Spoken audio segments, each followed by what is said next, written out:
चिंता कोणाची आहे तर पहिल्यांदा असणारं या देशामधल्या बेरोजगारांची. अजून 2055 पर्यंत जी तरुण पिढी आहे त्यांची संख्या वाढत राहणार आणि 2055 नंतर ती असणारी वाढणारी पिढी जी आहे ती हळूहळू कमी होईल अशी असणारी परिस्थिती आहे. त्याच्यामुळे येणाऱ्या कालावधीमध्ये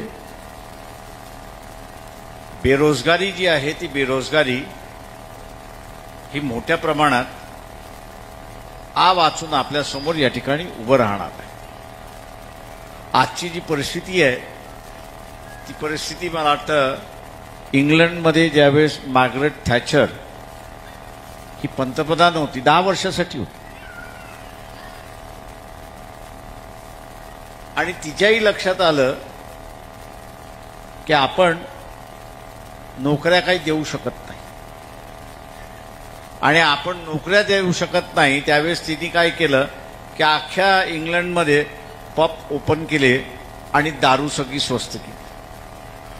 तिने पब उघडले म्हणजे दारूची दुकानं आपल्या भाषेत म्हणायचं, त्यांच्या भाषेत ते पब म्हणतात, ती उघडली आणि दारू स्वस्त करून टाकली. म्हणजे एका अर्थाने नव्या पिढीला दारूच्या व्यसनाकडे वळवलं अशी असणारी परिस्थिती आहे आणि ते तिला शक्य झालं. याचं कारण ते सोशल सिक्युरिटी त्या ठिकाणी देत होते. म्हणजे त्यांना चोऱ्या माऱ्या कराव्या लागत नव्हतं दारू पिण्यासाठी किंवा इथं असताना जगण्यासाठी. सोशल सिक्युरिटी होती आणि म्हणून तिला कंट्रोल करता. आज भारताची परिस्थिती सुद्धा तीच आहे. दारूच्या ऐवजी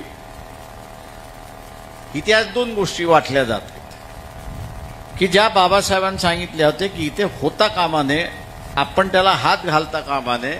या देशातला ज्याला आपण हजारो वर्षाची गुलामी आपण म्हणतो त्या गुलामीची कारणं बाबासाहेबांनी सांगितली की इथे असणारा जात आणि धर्म या 2 गोष्टीला आपण प्राधान्य दिलं आणि जात आणि धर्म या 2 गोष्टीला प्राधान्य दिल्यामुळे आपण असणारा पारतंत्र्यात गेलो.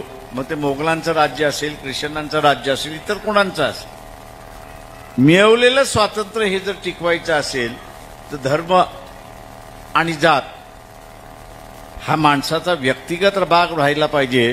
तो चळवळीचा आणि देशाचा विषय होऊ नये अशी असणारी परिस्थिती आहे. आणि आज आपण बघतोय की नेमकं देशामध्ये जात आणि धर्म याला प्राधान्य आले अशी असणारी परिस्थिती आहे आणि त्याच्यामध्ये तारुण्य जे आहे ते उद्ध्वस्त केला जाते अशी असणारी परिस्थिती.